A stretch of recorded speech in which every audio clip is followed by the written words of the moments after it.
While the US Senate is voting on whether or not climate change is a thing, spoiler alert, it totally is, and a bunch of old white dudes voting on it isn't gonna make a difference. I figured I'd inform your brains of some of the real life, totally terrifying consequences of climate change. So there's all that stuff you've heard a ton of times: heat waves, drought, superstorms, wildfires.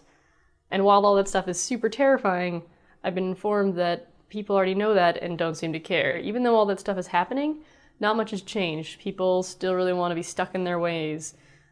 Even though Sandy and Katrina and the California drought and those wildfires in Arizona that lasted for weeks. So here are some things that you might not know about that'll stop you from buying plastic bottles and voting for climate deniers. All the diseases. You know what's great about winter? It's really, really cold. It's so cold that it has a tendency to kill off all those warm weather disease-carrying bugs like ticks and mosquitoes. Because the whole earth is getting warmer, those bugs are migrating further and further north. Plus, as those nasty little dudes spread, they're exposing huge chunks of populations to diseases they've never seen before. So you want some real-world examples? Well, dengue fever has now made its way to Florida. Ticks carrying Lyme disease have made it to Scandinavia. Cholera is now in South America. And the West Nile virus, which used to hang out around the equator, has gotten as far north as Canada, and 21,000 people in the United States have been infected. Delicious pesticides. All this high temperature, lack of water makes growing food super difficult. The food we can grow will have to be genetically modified or heavily protected by pesticides in order to survive the influx of insects and wildly varying weather patterns. Curiously enough, if we switched away from the model of only growing one plant at a farm, a lot of these problems would be solved. If you're interested in learning more about holistic farming, check out Joel Saladin and Polyface Farm. Animal attacks.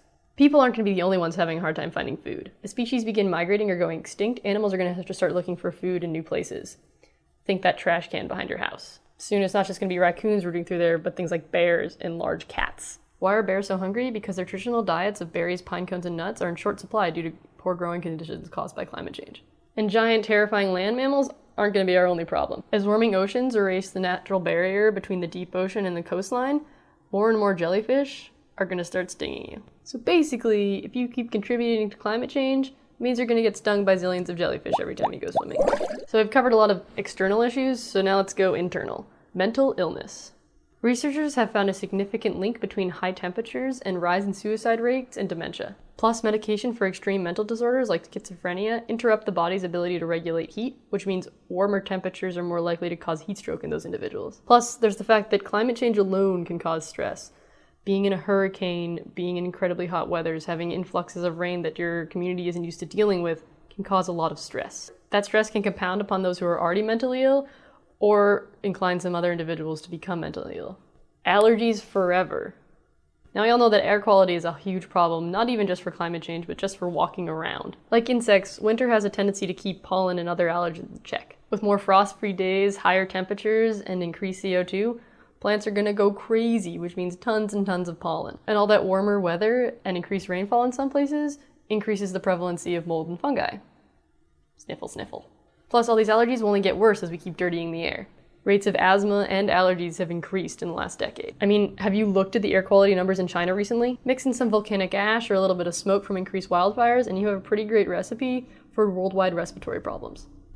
Wars. You think people fighting over oil is bad? Imagine what happens when people have to fight over things that are even more base to human existence, like food and water. Entire areas of the world are going to become inhabitable. Estimates say the number of refugees around the world will top 1 billion by 2050, and a lot of those are going to be climate refugees. And finally, and perhaps worst of all, you're going to have to deal with me telling you I told you so every day for the rest of our lives. Which, you know, at the rate climate change is going, might not be that long.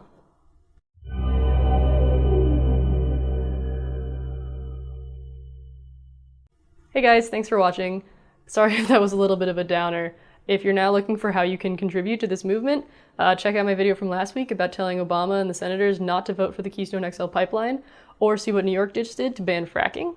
I've also included tons of links in the description about how you can get involved in the climate movement. Thanks, bye.